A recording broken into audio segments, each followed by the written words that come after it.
Olá, eu sou Juliana Carneiro. Estou aqui hoje na Liga Extraordinária das Mulheres para contar um pouco da minha história e de como eu cheguei aqui. Eu tenho um trabalho muito pautado no feminino e nos conteúdos do livro Mulheres que Correm com os Lobos, Mitos e Arquétipos da Mulher Selvagem. Esse livro ele chegou nas minhas mãos há mais ou menos uns 6 anos atrás, num momento muito especial da minha vida, que foi um marco, que foi o nascimento da minha primeira filha, que faz 6 anos em janeiro. Mas apesar de ele ter chegado às minhas mãos há 6 anos, ele já pairava assim, no meu universo há uns 15 anos, uns 10 anos. E todas as vezes que eu ouvia falar dele, eu sentia assim, um misto de curiosidade com anseio. Né? Aquelas palavras, mulher e selvagem, elas despertavam em mim algo muito forte. E eu falava assim, nossa, o que é isso, mulher selvagem? É realmente como o abrir de uma porta, né? O toque de um tambor, como a Clarissa fala. É um portal que se abre. Era assim que eu me sentia. E eu ficava muito curiosa, falava assim, nossa, um dia eu vou ler esse livro, um dia eu vou ler esse livro, mas esse dia não chegou assim tão rápido, né? Mas Jung tem uma frase que eu amo, que ele fala assim, tudo que a gente procura também nos procura, e assim um dia ele chegou nas minhas mãos, quando eu menos esperava, quando eu já tinha até meio que esquecido dele, mas era o momento exato. Eu até conversando hoje em dia com muitas mulheres por conta desse trabalho com livro, por conta de trazer esse trabalho para a internet, isso me aproximou de muitas mulheres. E chegou para mim uma mulher de 25 anos e ela falou que tinha acabado de ganhar o livro e queria umas dicas porque ela ia começar a ler agora. E aí eu fiquei pensando assim, gente, se esse livro tivesse caído nas minhas mãos com 25 anos, como teria sido a minha vida? E aí eu fiquei pensando nisso, e depois eu cheguei à conclusão de que não teria mudado em nada. Porque momento é tudo, né? Momento é tudo na vida. Às vezes a gente encontra a coisa certa no momento errado. Eu acho que se eu tivesse com 25 anos recebido esse livro, eu não sei se eu teria lido ele. Eu não sei se eu teria lido, se eu teria entendido ele como eu entendi aos 30. Como eu me conectei aos 30, né? Eu acho que isso tem muito a ver também com níveis de consciência que a gente vai atingindo no decorrer da nossa jornada. Então, eu penso que ele chegou assim na hora exata. Eu estava pronta para ele. Tão pronta que realmente eu sinto como uma abertura de portal. E aí eu comecei um trabalho com esse livro de modo muito intuitivo. Eu ainda não tinha nem acabado de ler o livro. E eu tinha um grupo de amigas e aquilo, assim, aí eu falava do livro, aí elas também, como eu, se sentiam muito curiosas. E aí uma delas falou assim, Ju, vamos organizar? Vamos fazer, vou abrir a minha casa, vamos fazer esse estudo? E eu, vamos embora, tipo assim, eu começando a ler o livro, tipo assim, no mesmo patamar que elas que não tinham começado, mas assim, quase igual. E aí eu lia o capítulo antes do nosso encontro, eu fazia ali uma interpretação do meu entendimento daquele capítulo e eu entregava aquilo para elas num círculo, uma vez por semana. Entregava aquele conteúdo de modo como eu entendia aquele conteúdo. E aquilo foi crescendo, foi ganhando uma proporção, e aí outra amiga trazia outra, e assim um círculo que começou com 5, terminou em 20. E quando terminou aquele, já tinha um outro me esperando, e um outro. Então, assim, eu aprendi a fazer o meu trabalho fazendo, sabe? Eu não fiquei... foi a primeira vez na minha vida que eu fiz isso, porque eu acho que nós todas, mulheres, a gente tem uma característica muito forte, a grande maioria, do perfeccionismo. Né? De estar perfeito, né? Tem que estar perfeito. E aí você não entrega nunca. Né? Você fica sempre estudando, preparando, e nunca tá bom o suficiente, nunca tá redondo. Então, uma coisa que eu aprendi muito, que é mais uma coisa, né, que esse livro me trouxe, foi esse do aprender fazendo, né? E aí, assim, para falar um pouco da minha jornada, assim, se hoje eu tivesse que me definir, né, eu sou uma buscadora. É isso que eu sou e eu quero sempre mais. E a minha busca me mostrou que o caminho se faz ao caminhar.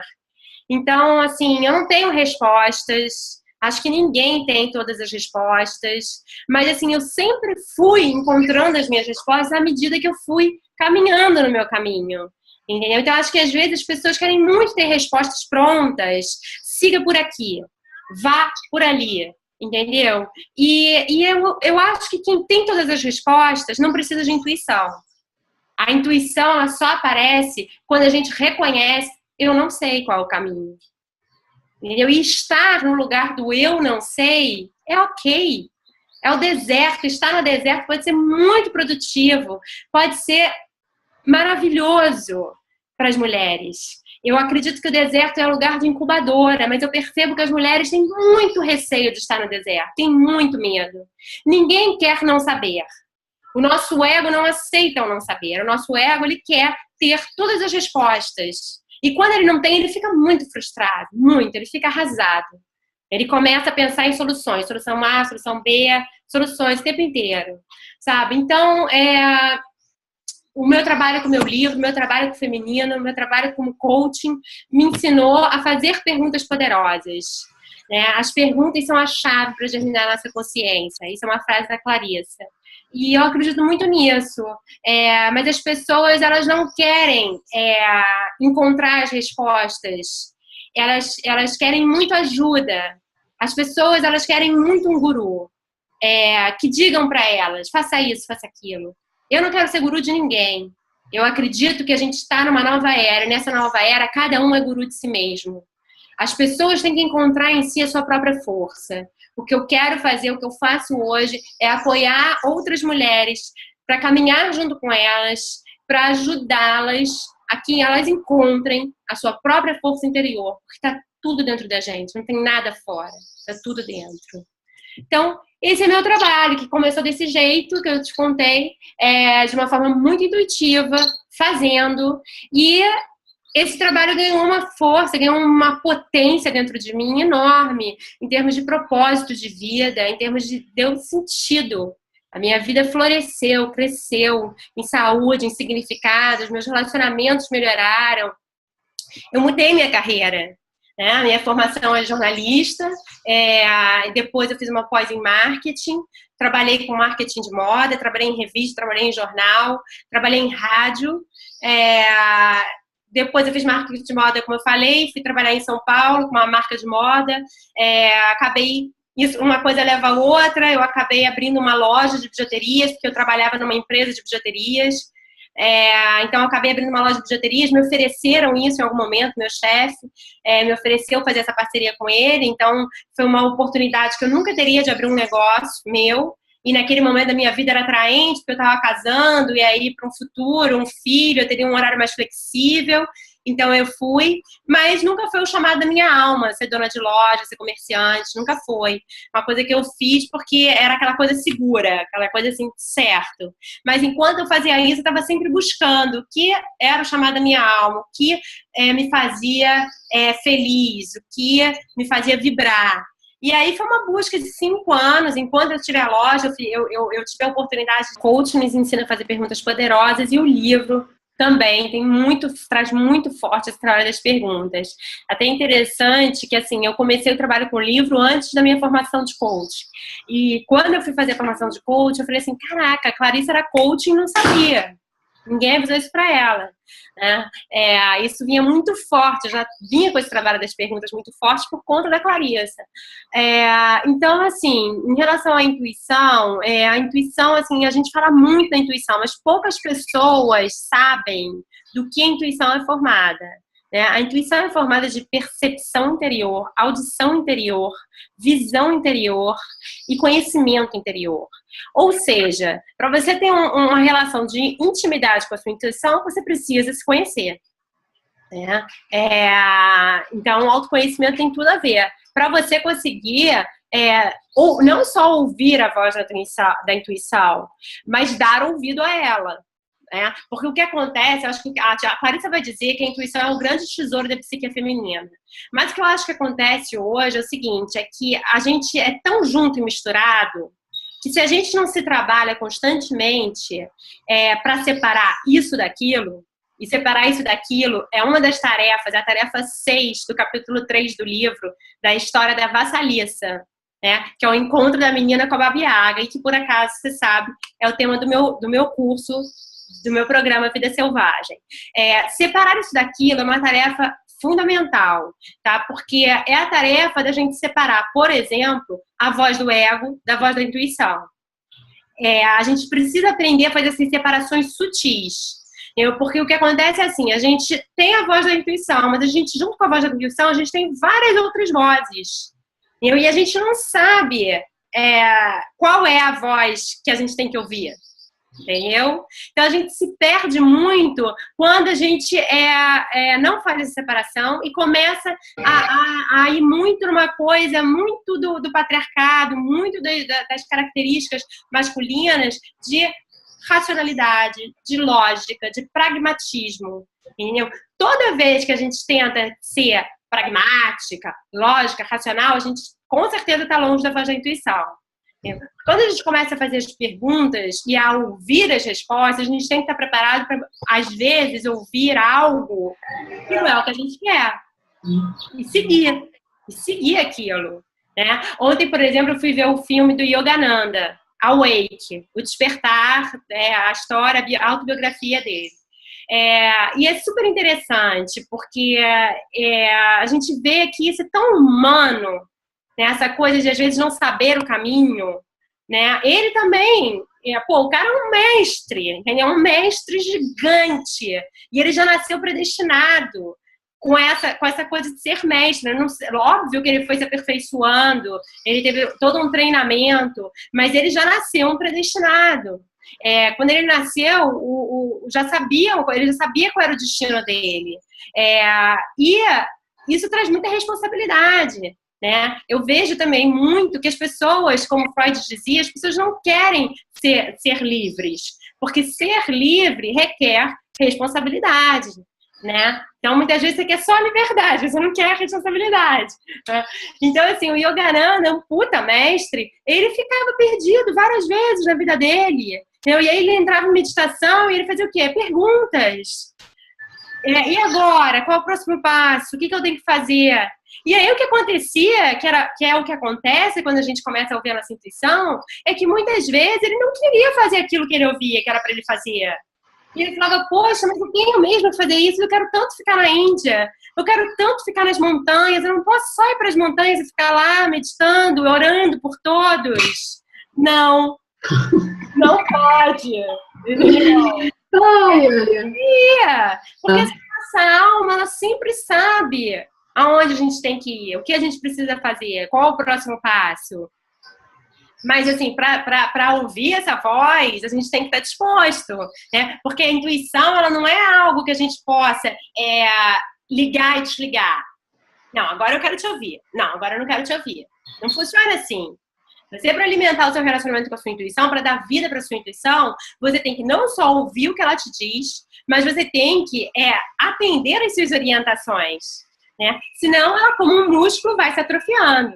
Quanto menos ela é usada, menos ela vai falar com você, menos ela vai te responder. Mas, como diz Jung, nada se perde dentro da gente. Então, sempre que a gente estiver disposto a fazer uma escalação psíquica, a gente vai reencontrar. Então, a gente pode sempre fazer, né, reencontrar, se reconectar com a nossa intuição, e para isso existem muitas coisas, muitas abordagens aí que a gente pode utilizar. E a meditação, sem dúvida, é uma delas. E a nossa essência feminina é criadora. E uma vez que a gente acende o nosso fogo criativo, a gente não para nunca. É uma coisa, um fim já traz um novo começo, um fim já traz um novo começo. Você está fazendo uma criação, você já tem uma ideia, já tem um insight para o próximo passo. Então, assim, pedir pra gente, tenha foco, eu acho que é pedir, se encaixote. Entra nessa caixinha, por favor. Dá para você, por favor, dizer o que você vai fazer, o que você vai ser? Eu, graças a Deus, consegui me libertar disso. Não dá. Desculpa, mas não vai dar para te dizer o que eu vou fazer, o que eu vou ser, porque não vai dar para eu me limitar. Por que eu vou me limitar? Se eu sou tão grande, se eu posso ser tantas coisas, se o universo é tão infinito de possibilidades, por que você quer que eu me reduza a uma coisinha só? Desculpa, meu amor, não vai ser Não possível. vai dar. Não vai ser possível. Eu tô Adorei essa resposta. Eu sei para várias pessoas que eu vou dar. e muito mais, sabe? Uhum. Então tem isso também. A sociedade quer nos enquadrar. O sistema quer que a gente diga para eles em uma frase o que eu sou. Difícil Entendeu? isso, né? Cara, olha, é muito engraçado. Eu, assim, antes da minha busca, sei lá, uns 15 anos atrás, uns 10 anos atrás, eu ficava, assim, muito chateada quando alguém me perguntava alguma coisa sobre mim e eu não conseguia responder com clareza. Aquilo me dava, porra, eu não me conheço, que saco, como que eu não conseguia responder isso? Hoje em dia eu dou graças a Deus. Quando alguém pergunta alguma coisa e eu não sei, eu falo assim, ai, que bom que eu não sei, que bom, graças a Deus. Entendeu? Porque eu não quero ter todas as respostas. E porque eu acho que esse é que é o barato da vida, entendeu? Esse que é o mistério. É que tem tanta coisa pra gente saber, pra gente descobrir sobre a gente mesmo. Sabe? Tanto trabalho. Não dá para focar numa coisa só, né? Eu acho. Eu acho que essa é uma demanda da nossa sociedade, entendeu? Que quer nos enquadrar e que tem modelos de sucesso muito bem definidos. Então, na nossa sociedade, para você fazer sucesso, você tem que fazer a faculdade X, a formação Y, você tem que trabalhar na empresa Z, na empresa F, entendeu? E de preferência no mundo corporativo. Qualquer coisa diferente disso, já é meio alternativo demais. Sei não, se isso vai dar certo, você tá pirando, hein? Então, assim, pra gente se libertar dessas amarras, pra gente ouvir a voz do nosso coração, não é fácil, sabe? A gente realmente tem que fazer um trabalho forte de autoconhecimento, de centramento, sabe? Na gente mesmo, na nossa vontade, no nosso desejo.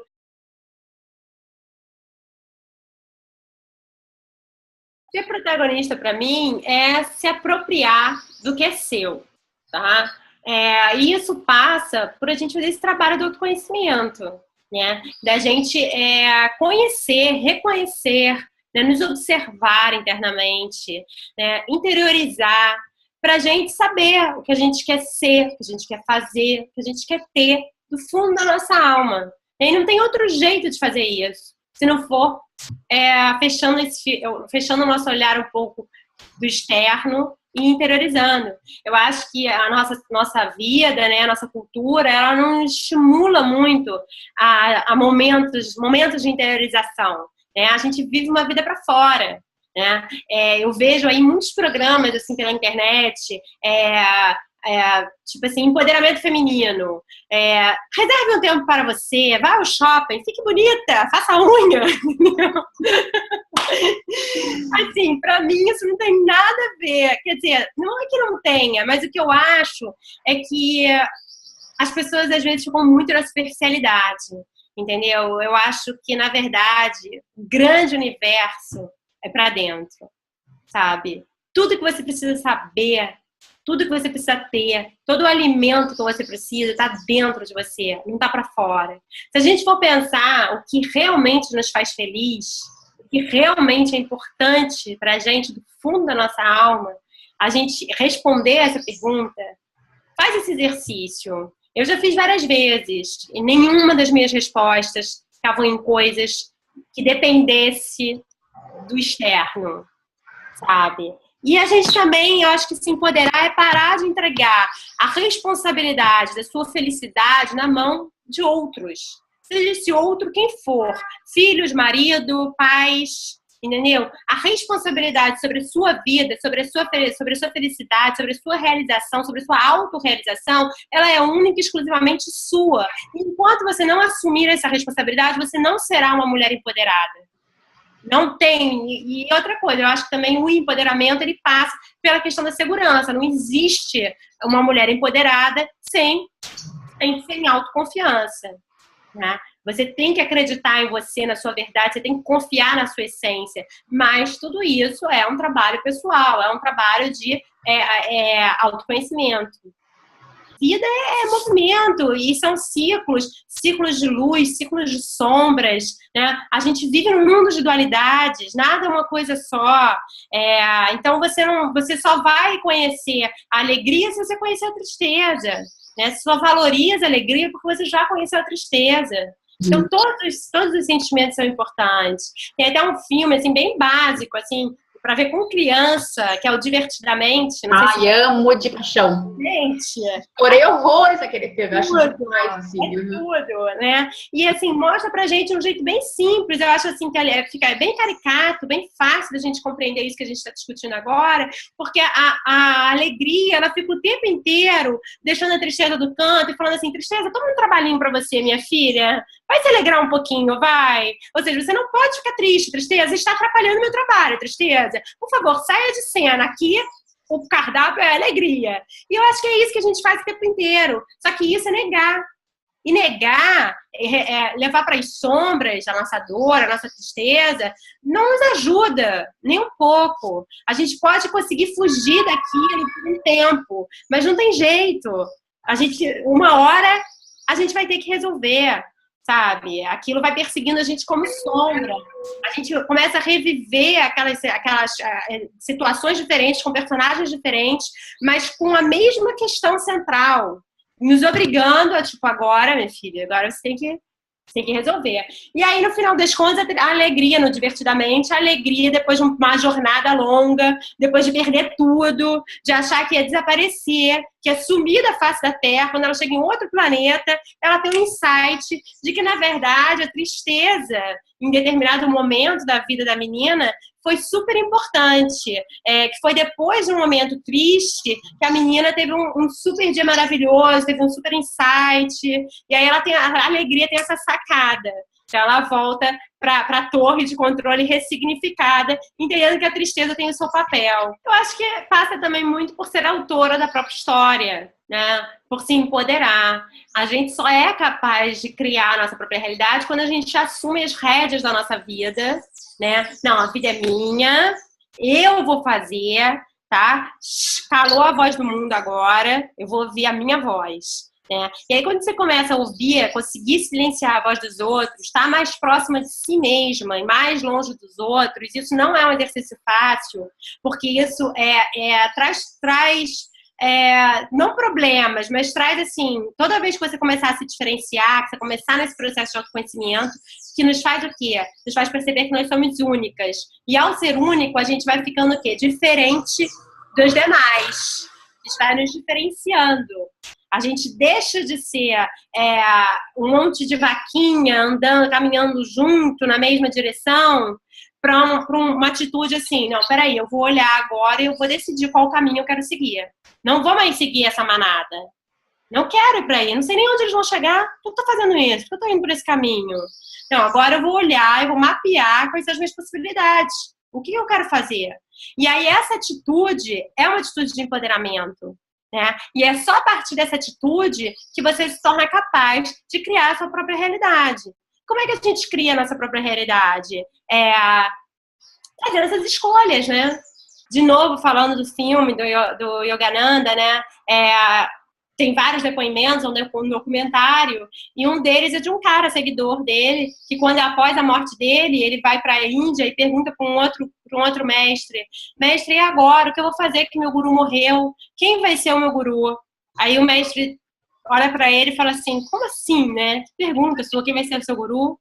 O seu guru é o que você está olhando agora. Eu achei isso sensacional. O seu guru é o que você está olhando agora. Isso, para mim, demonstra o quanto a gente tem que ter cuidado com as nossas escolhas, sabe? Com tudo que a gente escolhe. Então, assim, o filme que você está vendo agora é o seu guru. Uhum. Entendeu? A história que você está lendo é o seu guru, sabe? Então, assim, se preocupar para a gente cocriar, a gente precisa também se preocupar com isso. Esse processo de tomar consciência o bichinho da consciência é chato, né? Porque a partir do momento que você começa a ganhar consciência, você começa a sair da caixinha e a pensar, pô, por que eu tô fazendo isso? Pô, por que eu tô vendo isso? Pô, tudo muda. Quando a gente muda o nosso olhar, tudo muda, né? E aí é chato, porque aí você começa a se diferenciar dos outros. Aí você não quer mais assistir a série de crime que seu marido tá vendo, entendeu? E você começa a se separar, porque, pô, desculpa, isso não alimenta a minha alma, entendeu? Pô, eu quero estar com você, mas esse cara aí não é meu guru, não tô afim de não tô afim de ouvir isso aí, não. Não tô, isso não vai fazer diferença nenhuma pra mim. É o que eu falo para ele. Pô, mas tem essa discussão tão legal no seriado. Olha, realmente essa discussão é muito legal, mas o pano de fundo, para mim, não me acrescenta em nada. E aí eu sempre fico pensando assim, cara, eu tô deixando de fazer, eu tenho tão pouco tempo, eu tô deixando de ler coisas que são super interessantes para mim, que vão me agregar, tô deixando de estudar, tô deixando de ver filmes que me interessam, para ver isso aqui que não vai me alimentar. Então, isso é se empoderar, isso é co-criar. Co-criar nossa realidade é fazer escolhas, entendeu? É decidir, é separar isso daquilo. Vida plena, para mim, cara, eu acho que assim, a gente está sempre buscando, né? Não parar nunca, para não ficar nessa monotonia, né? Se conectar com esse fluxo de movimento inesgotável que é a vida. Né? Acho que quando a gente está conectado, quando a gente aceita o movimento como algo inerente à vida, a gente é feliz, sabe? Sempre que eu lutei contra esse fluxo, que quis parar o tempo, que eu quis, sei lá, que o meu relacionamento não perdesse aquele fogo, que a minha filha não crescesse, que fase gostosa, eu sempre sofri, eu sempre trouxe sofrimento para mim. Entendeu? Me conectar com os ciclos de vida, morte e vida, né? Que também é uma coisa muito natural para o feminino, deveria ser muito natural para o feminino, porque eu acho que o que a mulher precisa entender que como a gente está identificada com a Mãe Terra, né? Com a natureza, e olhar para a natureza nos traz uma sabedoria enorme, né? De como a gente deveria viver.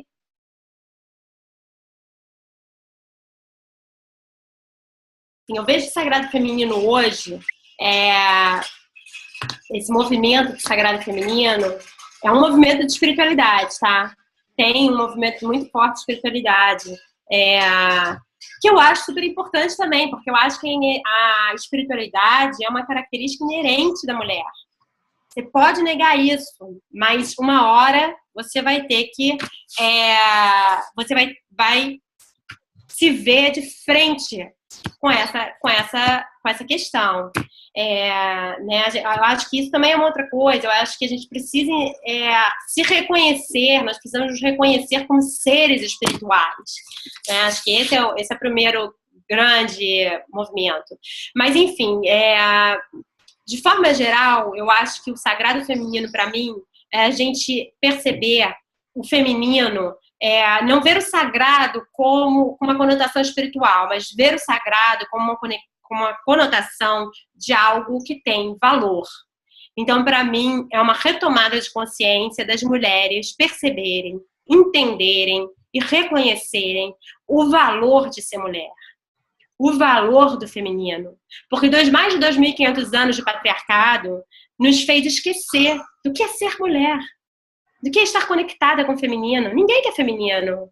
Feminino porcaria nenhuma. Porque a nossa sociedade não nos permite isso. A nossa sociedade não quer mulheres engajadas, espirituais, conectadas,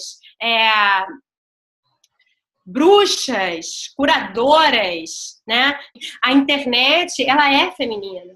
A internet é Então, quando você fala aqui está acontecendo um grande encontro, eu fiz grandes encontros, eu também fiz grandes encontros na internet que eu não faço no mundo não virtual, no mundo real. Eu não encontro mulheres conectadas com o meu propósito, afim dos meus saberes, como eu tenho encontrado aqui.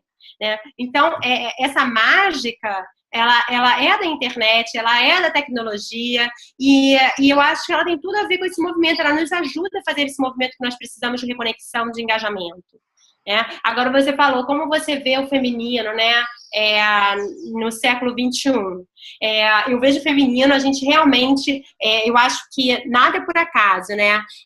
O planeta está num momento de transformação, a gente está se unindo, as mulheres estão se unindo, estão cada vez mais interessadas pelo sagrado feminino, por esses movimentos, por esses encontros, pelos círculos de mulheres. A gente está fazendo uma volta para casa.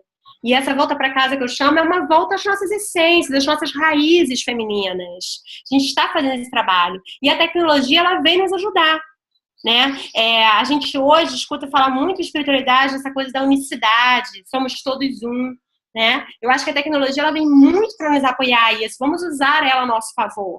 né? E sobre a responsabilidade da mulher no século XXI, eu acho que é realmente a gente se empoderar, a gente se engajar, a gente precisa tomar consciência. A mulher, a gente pode pensar assim, nossa, nós conseguimos muitas conquistas, hoje nós somos livres, olha quantas coisas nós fizemos. Realmente, nós fizemos muitas coisas, mas ainda temos que fazer muito mais. O papel da mulher, o feminino, no século XXI é o despertar. A gente precisa despertar urgentemente para várias questões, não só para a gente mesma, para a nossa vida, mas para o coletivo também.